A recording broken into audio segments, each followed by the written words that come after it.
So, hello everyone, welcome to the Pahari Talim Foundation, a dedicated YouTube channel for civil service aspirant. So, आज हमारा modern Indian history के ऊपर lecture number जो है वो कितना है? लेक्चर नंबर हमारा फिफ्थ रहेगा। ठीक है, इससे पहले 4 लेक्चर हो चुके हैं, तो आज फिफ्थ लेक्चर है। सो जितने भी व्यूवर्स हमारे चैनल पे विजिट करें वो हमारे चैनल को सब्सक्राइब कर दें और अपने फ्रेंड्स के साथ शेयर करें, ताकि जितने भी नए वीडियो लेक्चर हैं वो आपके पास पहुंचते रहें। और साथ ही साथ बेल आइकन को दबाना ना भूलें, क्योंकि जो भी नोटिफिकेशन होगी वो आपके पास पहुंचती रहेगी। सो इस सेशन का पहला क्वेश्चन आपकी स्क्रीन पे रहेगा। ठीक है जी। द सॉन्ग वंदे मातरम, याद रखना है, द सॉन्ग वंदे मातरम ओकर इन द बुक। जो सॉन्ग वंदे मातरम था वो किस बुक में आया गया है? ऑप्शन आपके पास आएंगे। ऑप्शन ए गीतांजलि में आया है, ऑप्शन बी आनंद मैथ में आया है, ऑप्शन सी इंडियन पीपल में आया है, option D poverty and un British rule in India book में आया है। ठीक है जी, बहुत इजी है क्वेश्चन। सो अगर हम इस क्वेश्चन की बात करें, इस क्वेश्चन का आंसर रहेगा option B, that is Anand Math. ठीक है जी। सो जो आनंद मैथ है उसमें ये जो सॉन्ग है वंदे मातरम वो आया गया है। ये क्वेश्चन पूछेंगे। फिर एग्जामिनर एक और तरीके से इस क्वेश्चन को पूछेंगे, ये जो वंदे मातरम पोइम है that was written by Bankim Chandra, याद रखेंगे, बंकिम बंकिम चंद्र, याद रखना है, बंकिम चंद्र चट्टोपाध्याय। ठीक है नहीं, चट्टोपाध्याय ने ये जो है लिखी है। ये भी आ सकता है। कब लिखी है? 1817 के टाइम लिखी है। ये डेट भी पूछ सकते हैं। सो जो बंकिम चंद्र चटर्जी है उनके द्वारा लिखी गई है। सो विच ही इंक्लूडेड इन हिज नॉवल, जो अपने नॉवल में इन्होंने ये ऐड किया था, ये 1881 में अपने नॉवल में ऐड किया था। ये जो आनंद मैथ है इसमें इन्होंने ये जो है मेंशन किया था, ये भी आपने बात करनी। So actually the poem was composed into song bye Rabindranath Tagore. और जो रविंद्रनाथ टैगोर थे एक्चुअली ये इन्होंने कंपोज करी थी, was composed into song by this Rabindranath Tagore. So the first political occasion where it was सung, पहली बार ये कहाँ बोला गया था? 1896 में बोला गया था। कहाँ पे? इंडियन नेशनल कांग्रेस का एक सेशन था, वहां पे बोला गया था। ठीक है जी। सो इतना आपके लिए सफिशिएंट है। चलते हैं हम अपने नेक्स्ट क्वेश्चन की तरफ। नेक्स्ट क्वेश्चन आपकी स्क्रीन पे रहेगा। The only viceroy to be assassinated in India, मतलब कौन सा एक ऐसा विसराय था जिसको इंडिया में कत्ल किया गया था? To be assassinated in India was, कौन थे वो? Option A Lord Hardinge, option B Lord Northbrook, option C Lord Ellenborough and option D Lord Mayo. आपने भी क्या करना, आपने भी खुद से अटेम्प्ट करके पहले इसका आंसर देना है और फिर हमारे आंसर के साथ मैच करना है, तभी ये आपके लिए लेक्चर जो है इंपॉर्टेंट रहेगा। सो अगर हम इस क्वेश्चन की बात करें, इस क्वेश्चन का आंसर रहेगा option D, that is Lord मोयो। जो लॉर्ड मोयो थे उनको इंडिया में जो क्या था, ये एक ऐसे विसराय थे जिनको एसिसिनेट किया गया था इंडिया में। सो लॉर्ड मोयो जो थे वो सर्व कर रहे थे क्या, कितने? Fourth viceroy, fourth viceroy of the Indian India. इन्होंने आई थिंक जनवरी से 18 जनवरी 1869 टू आई थिंक 1872 तक इनका जो था ये कार्यकाल रहा था। सो ही वाज द ओनली विसराय, ये एक ऐसे विसराय थे टू बी असिसिनेटेड इन ऑफिस। इनको असिसिनेट ऑफिस में मारा गया था। अब किनके द्वारा मारा गया था वो भी पूछेंगे। तो उनका क्या नाम है? शेर शेर अली अफरीदी। शेर अली अफरीदी जो थे उनके द्वारा इनको किया गया था, मारा गया था। अब पूछेंगे किस जगह पे मारा गया था, तो वो था क्या? पोर्ट ब्लेयर, याद रखेंगे, पोर्ट ब्लेयर में इनको क्या किया था? असिसिनेट किया गया था। तो ये कुछ एक्स्ट्रा इंफॉर्मेशन भी होती है जो कि बहुत ज्यादा इंपॉर्टेंट रहती है। चलते हैं अब नेक्स्ट क्वेश्चन की तरफ। नेक्स्ट क्वेश्चन 3 आपकी स्क्रीन पे रहेगा। Who was the founder of theosophical society? जो थियोसॉफिकल सोसाइटी थे उनके फाउंडर कौन थे? ये क्वेश्चन आई थिंक मैंने पीछे वो जो सोशल रिलीजियस मूवमेंट थी उसमें सारे क्लियर करवाए हुए हैं। तो ये जो कौन सा था थियोसॉफिकल सोसाइटी? तो ऑप्शन रहेंगे जस्टिस रनादे, उसके बाद madam Blavatsky, Annie Besant, option D Bal Gangadhar तिलक। सो अगर हम इस क्वेश्चन की बात करें, थियोसॉफिकल सोसाइटी जो थी वो किनके द्वारा बनाई गई थी? तो ऑप्शन बी रहेगा, दैट इज मैडम बेलस्काई ने जो थी ये थियोसॉफिकल सोसाइटी को फाउंड किया था। तो ये जो ऑफिशियली फाउंड हुई थी वो कब हुई थी? 1875 को ये ऑफिशियली जो थी वो क्या हुई थी, फॉर्म्ड हुई थी। इनके साथ एक तो मैडम बेलस्काई भी थी और साथ में एक थे colonel H S Olcott. Olcott, ये भी याद रखिए, ये भी बहुत। और ये कहाँ पे बनी थी ये भी पूछ सकता है एग्जामिनर, तो ये न्यूयॉर्क में बनी थी। याद रखिए न्यूयॉर्क में ये बनी थी, यूएसए में। ठीक जी, ये भी बहुत ज्यादा इंपॉर्टेंट है, आपको आ सकता है एग्जामिनेशन। चलते हैं नेक्स्ट क्वेश्चन की तरफ, fourth of this session. The first women president of Indian national Congress, जो पहली महिला थी प्रेसिडेंट बनी थी इंडियन नेशनल कांग्रेस की, वो कौन थे? ऑप्शन ए रहेगा Sarojini Naidu, option B Vijay Lakshmi Pandit, option C Annie Besant and option D Kadambari Ganguly. ठीक है, first women president of Indian national Congress. So अगर हम इस क्वेश्चन की बात करेंगे, इस क्वेश्चन का रहेगा answer C, that is Annie Besant. ठीक है, साथ में एक्स्ट्रा इंफॉर्मेशन भी दे रहा हूं जो कि आपके लिए बहुत ज्यादा इंपॉर्टेंट है। So, Annie Besant was the first woman of Indian National Congress in the year 1917। कभी कभी एग्जामिनर ईयर भी साथ में पूछ लेता है। सो सी इस क्वेश्चन का आंसर रहेगा। सो इंडियन नेशनल कांग्रेस के जो पहले प्रेसिडेंट थे वो कौन थे, उनका आपने मुझे आंसर बताना है कमेंट बॉक्स में। ठीक है जी, तो ये शुरू कब हुई थी वो भी आपने मुझे कमेंट बॉक्स में बताना है। चलते हैं हम अब नीचे, स्क्रॉल करते हैं बाकी क्वेश्चंस जो हैं। ठीक है जी, बाकी क्वेश्चंस भी आ जाएंगे।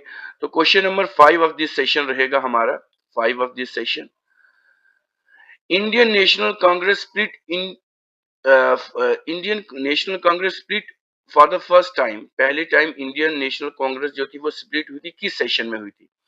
इलाहाबाद सेशन, मतलब दो चीजों में वो बट गई थी।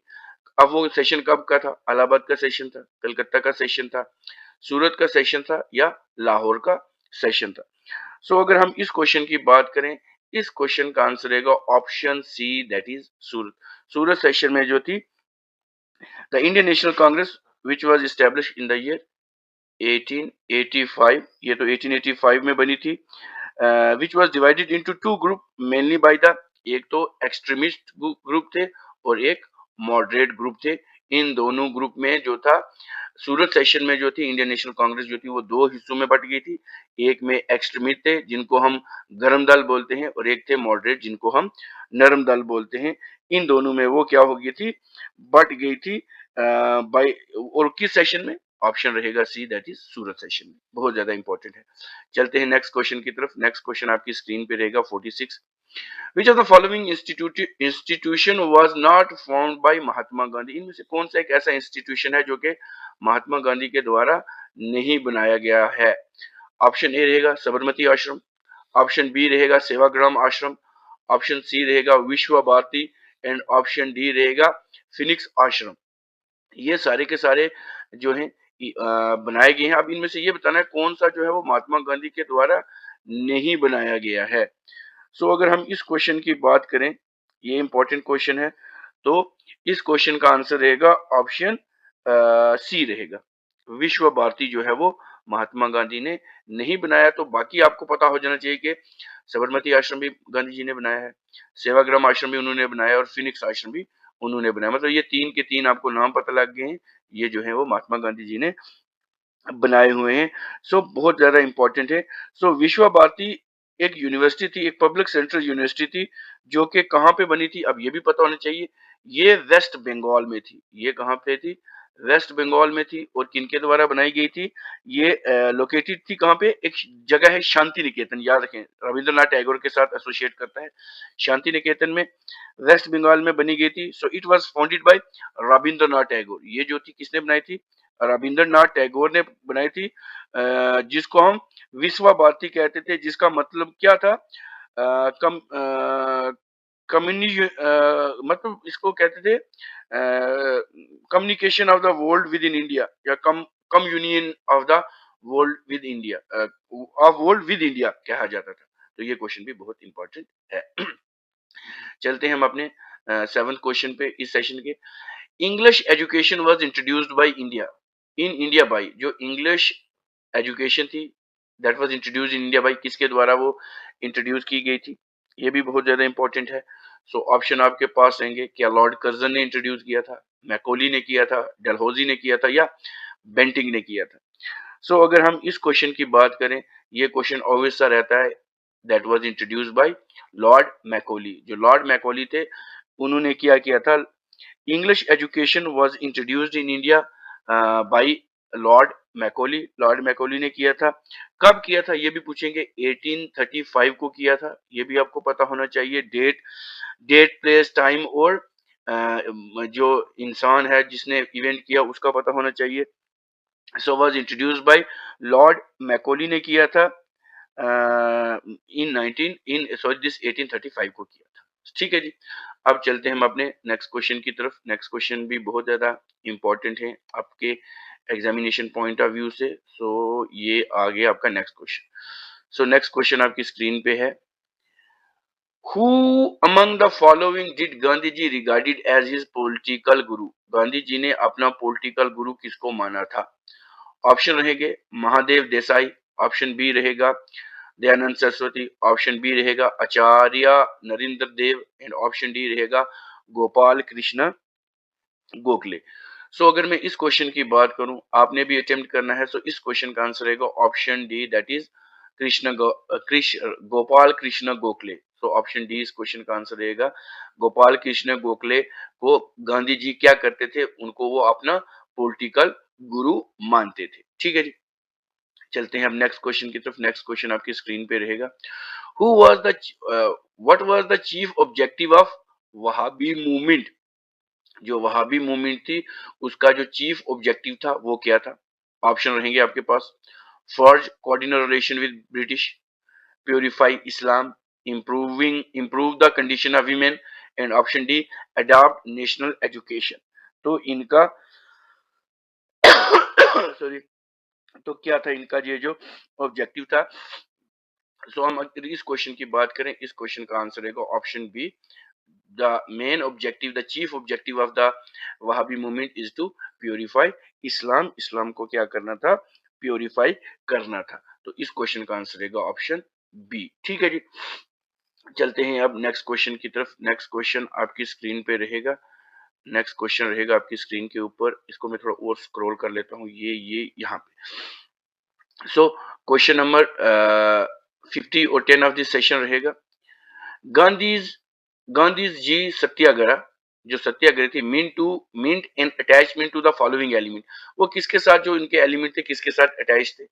ऑप्शन ए रहेगा knowledge and religion, option B रहेगा truth and non violence, option C रहेगा truth and chastity, option D रहेगा love of motherland and hate for the colonial masters में।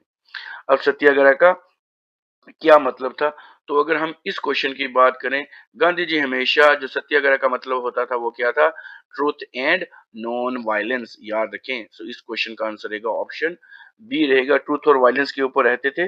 सो Gandhi ji satyagraha attached mean an attachment in the two element of truth, in the two element of truth, जिसको हम क्या, truth जिसको वो क्या कहते थे, सत्य, याद रखेंगे सत्य।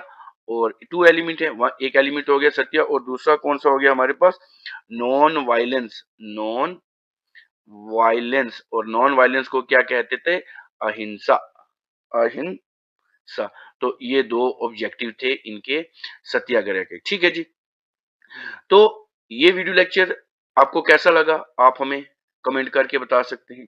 इस वीडियो को ज्यादा से ज्यादा लाइक करें, अपने फ्रेंड्स के साथ शेयर करें, और हमारे चैनल द पहाड़ी तालीम फाउंडेशन को सब्सक्राइब कर दें। मिलते हैं कल एक नए लेक्चर के साथ। Till then take care, good bye.